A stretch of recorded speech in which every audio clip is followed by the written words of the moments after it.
Somos LICMA, la Liga del Conocimiento y Salud Mental.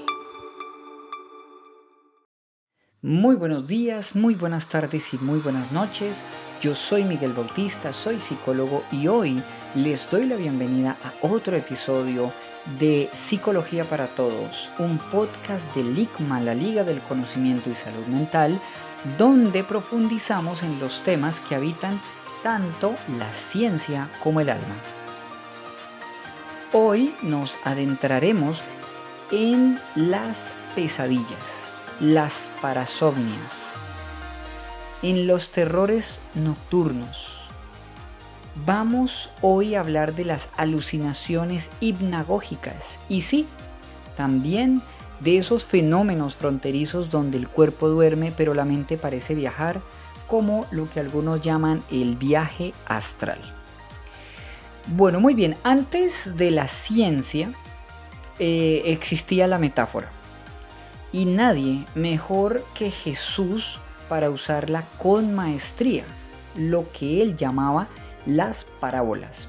En el Evangelio según San Lucas, cuando Jesús llega a la casa de Jairo, le dicen que su hija ha muerto, pero Jesús le responde, y abro comillas, no está muerta, la niña duerme, cierro comillas. Con esta frase desarma el miedo, cambia el lenguaje. Dormir y morir comparten el mismo telón, la suspensión de la conciencia. Ambos estados nos ponen en contacto con lo invisible, lo que escapa al control del yo racional. Desde la antigüedad, el sueño ha sido interpretado como un viaje, como un espacio donde los dioses, los ancestros o los demonios incluso podían hablarnos. En la mitología griega, Morfeo, hijo de Hipnos y nieto de la diosa Nix, era el encargado de llevar sueños a los humanos, pero él no estaba solo. Los oneiros, sus hermanos, eran entidades aladas que emergían del inframundo cada noche. En otras culturas, por ejemplo, las pesadillas eran explicadas por las visitas de seres sobrenaturales. Algunos los llamaban incubos o súcubos, que eran demonios que se posaban sobre el pecho de los durmientes y los paralizaban mientras los invadían, incluso para abordarlos de forma sexual. Estos relatos coinciden curiosamente con síntomas muy reales que hoy en día conocemos como parálisis de sueño combinada con alucinaciones. Y cuando tenemos estas alucinaciones que están relacionadas con temas de pesadillas, con ver algo en la habitación, a esto le llamamos alucinaciones hipnagógicas. Pero vamos a ir por partes para poder entenderlo. ¿Qué son las alucinaciones hipnagógicas o hipnopómpicas? Bueno, las alucinaciones hipnagógicas son imágenes, sonidos o sensaciones que se experimentan justo al quedarse dormido. A diferencia de las hipnopómpicas que ocurren al momento de despertarse, cuando la mente comienza a activarse, pero el cuerpo aún está dormido. ¿Cuántas veces les ha pasado que se han despertado en la noche y no se pueden mover, pero ya estaban durmiendo? Y empiezan a ver seres en la noche que los asustan, no se pueden mover, no pueden gritar. ¿Y por qué hablamos de esto? Porque esto hace parte de los trastornos del sueño. A esto se le conoce como parasomnias o trastorno de pesadilla y está muchas veces acompañado por estas alucinaciones hipnopómpicas, que es cuando nos despertamos con una parálisis de sueño o viendo fantasmas, o hipnagógicas, y es que antes de quedarnos dormidos empezamos a escuchar voces, a ver cosas, ¿sí? Y esto es importante hablarlo desde la psicología porque muchas personas viven estas situaciones, solo que no le prestamos atención. Nosotros como psicólogos no nos podemos quedar únicamente con el tema del consultorio, la depresión, la ansiedad, no, las personas también sufren de esta situación. Ahora, ambas pueden incluir figuras sombrías, sonidos que no existen, sensaciones de flotación, de ser tocado o incluso de salir del cuerpo. Muchas personas reportan ver presencias o sentir que alguien se sienta en la cama aunque estén completamente solos. Algunos describen incluso voces, zumbidos, luces o un terror inexplicable. Desde la explicación neuropsicológica, esto se da como un fenómeno en el que algunas áreas del cerebro se activan antes que el cuerpo haya recuperado la movilidad. Es como una especie de, entre comillas, error de sincronía entre el estado REM y la conciencia. Recuerden que el estado REM es la fase de movimiento ocular rápido, solo que son sus siglas en inglés. Y el REM o el MOR, que es el movimiento ocular rápido, ocurre cuando soñamos, pero ocurre casi ya en la fase final del sueño. Entonces, el cerebro necesita despertarse, pero a veces la persona tiene como un error de sincronía y se despierta, pero sigue soñando. La fase REM no se ha terminado. Entonces la persona sigue siendo consciente y puede tener ciertas alucinaciones. La parálisis de sueño es el resultado más extremo de esa desconexión. Muchas personas que la han padecido, que la hemos padecido, porque a mí también me ha pasado, hemos sentido que estamos despiertos, pero no podemos movernos, no podemos hablar, no podemos pedir ayuda. La experiencia suele durar unos segundos o unos minutos y muchas veces se acompaña de una fuerte sensación de angustia. Médicamente no es peligrosa, psicológicamente puede ser muy perturbadora, sobre todo si se desconoce su origen. Miren cuántas personas no han vivido eso y ellos no saben lo que tienen. Y muchas veces pues también lo suelen asociar con temas espirituales. Entonces eso hace sentir mal a las personas. Y la gente no lo habla porque la gente cree que está loca o cree que se siente, no sé, perdida o loca. Entonces les da miedo que sean etiquetados.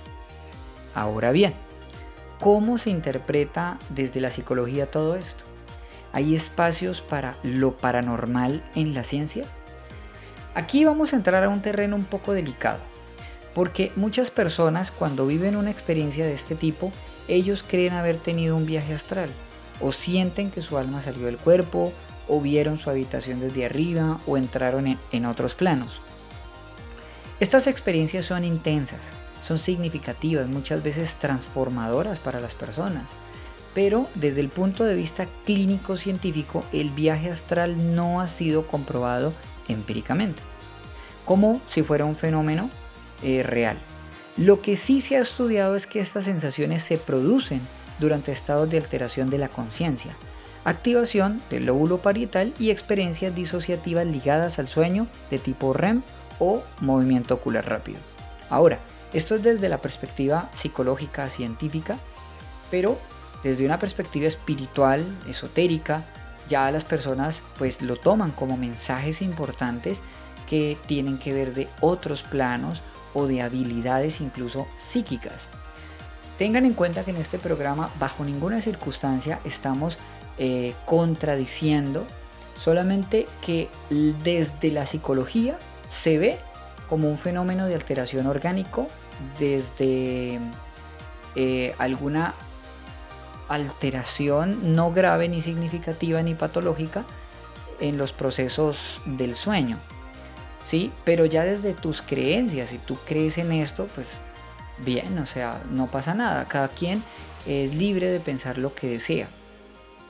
Ahora, por ejemplo, hay un estudio de Blake y otros autores en el 2004 que encontraron que al estimular ciertas zonas del cerebro con electrodos, especialmente en giro angular, las personas reportaban sensaciones de desdoblamiento corporal o percepción extracorpórea, lo que sugiere que estas experiencias pueden generarse en el cerebro sin que exista realmente una salida del alma visto desde la ciencia. Esto no niega su impacto emocional, obviamente, pues al contrario, muchas personas encuentran en estas experiencias una conexión espiritual, incluso un sentido trascendente o una nueva forma de ver la vida. La psicología no deslegitima la vivencia subjetiva, pero separa claramente entre experiencia subjetiva e evidencia objetiva, y ambas pueden coexistir, pero no son lo mismo. O sea, como les digo, esto se respeta, pero pues al final no podemos decir que desde la psicología es vista como un fenómeno paranormal. La psicología la ve como la psicología la tiene que ver. Ahora, hablemos del centro de este episodio, las pesadillas y las parasomnias. Según el Manual Diagnóstico de los Trastornos Mentales número 5, las pesadillas son un trastorno cuando causan deterioro en el funcionamiento, en el malestar clínicamente de la persona, generan un malestar clínicamente significativo o alteran el sueño.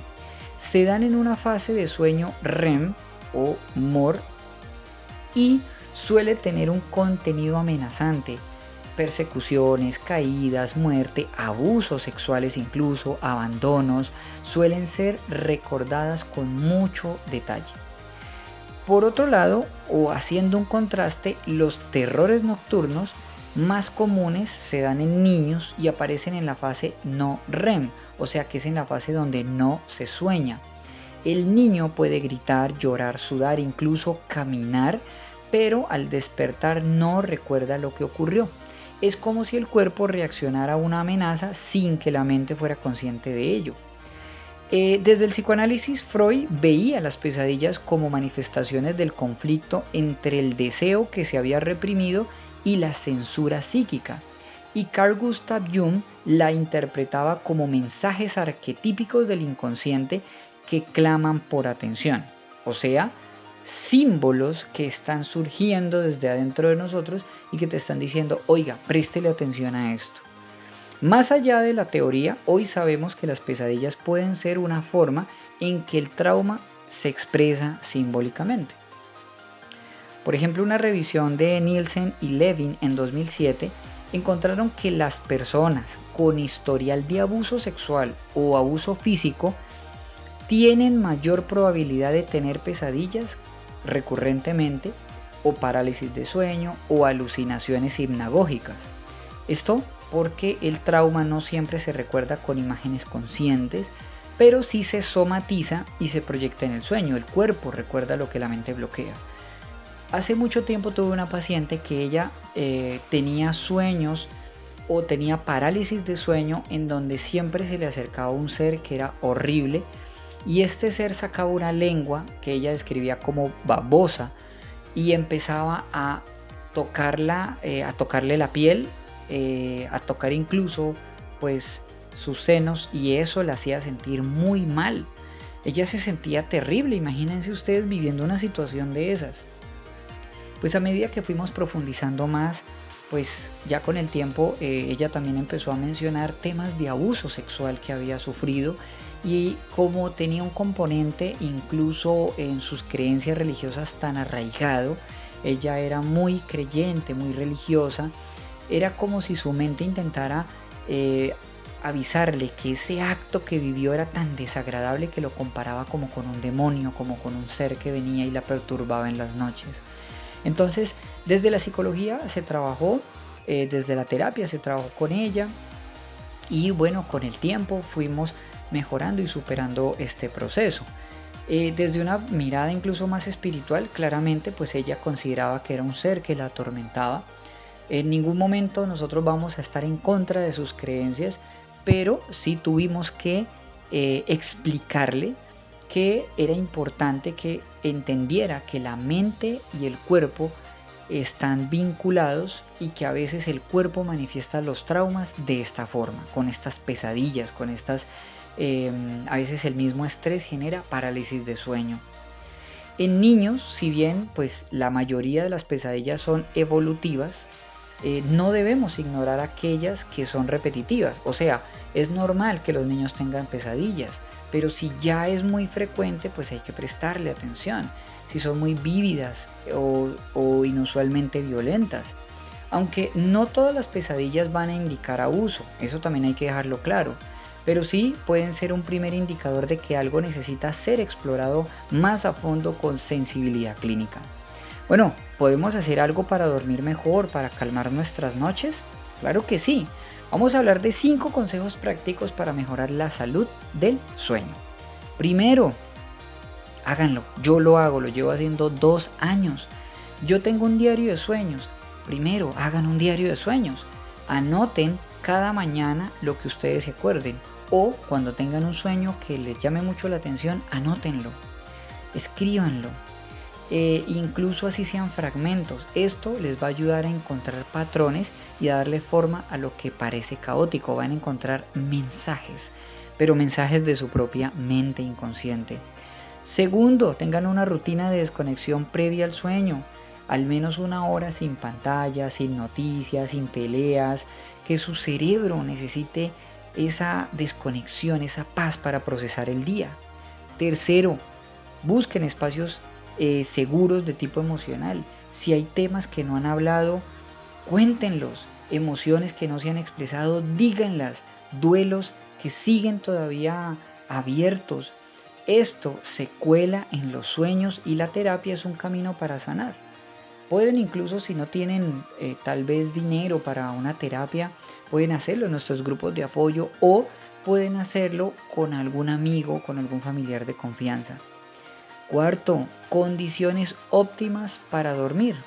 Busquen temperaturas agradables, que haya silencio, que sea oscuro, las almohadas cómodas. Todo eso comunica seguridad al sistema nervioso. Y como quinto, consulten a un profesional si hay pesadillas intensas o repetitivas. Dejen en este podcast si tienen algún interés o si algo les ha pasado, si conocen de alguien, compártanle este podcast, que se suscriba, que le dé like y que escuche nuestros contenidos, pero que la persona se apoye también en nosotros. Dejen en la caja de comentarios también alguna pesadilla que hayan tenido y pues principalmente consulten con un profesional. Nosotros hacemos consultas, especialmente si esas consultas están relacionadas con pesadillas o incluso con eventos traumáticos, con sensaciones de abuso, miedo intenso al dormir, etc. Hay una frase ya para cerrar este tema curioso, una frase que dice: los sueños son la voz del alma cuando el ego duerme. Y esto lo decía Carl Gustav Jung. Así que si sueñas con sombras, si te despiertas con miedo, si tu mente viaja por pasillos oscuros o luces extrañas, tranquilo, tranquila, no estás loco, no estás poseído, no eres raro, estás vivo. Tu inconsciente está trabajando y como todo lo que trabaja adentro, necesita ser escuchado, no silenciado. Gracias por escucharme en este viaje profundo por las sombras del sueño. Recuerden, yo soy Miguel Bautista, soy psicólogo y esto fue una producción de Ligma. Esto es Psicología para Todos, un episodio de la Liga del Conocimiento y Salud Mental. Si este tema te conmovió, te hizo pensar, suscríbete, compártelo, déjanos tus comentarios, que el conocimiento no se quede dormido. Recuerden, somos Ligma, así lo declaro, así lo vivo y así lo entrego. Chao.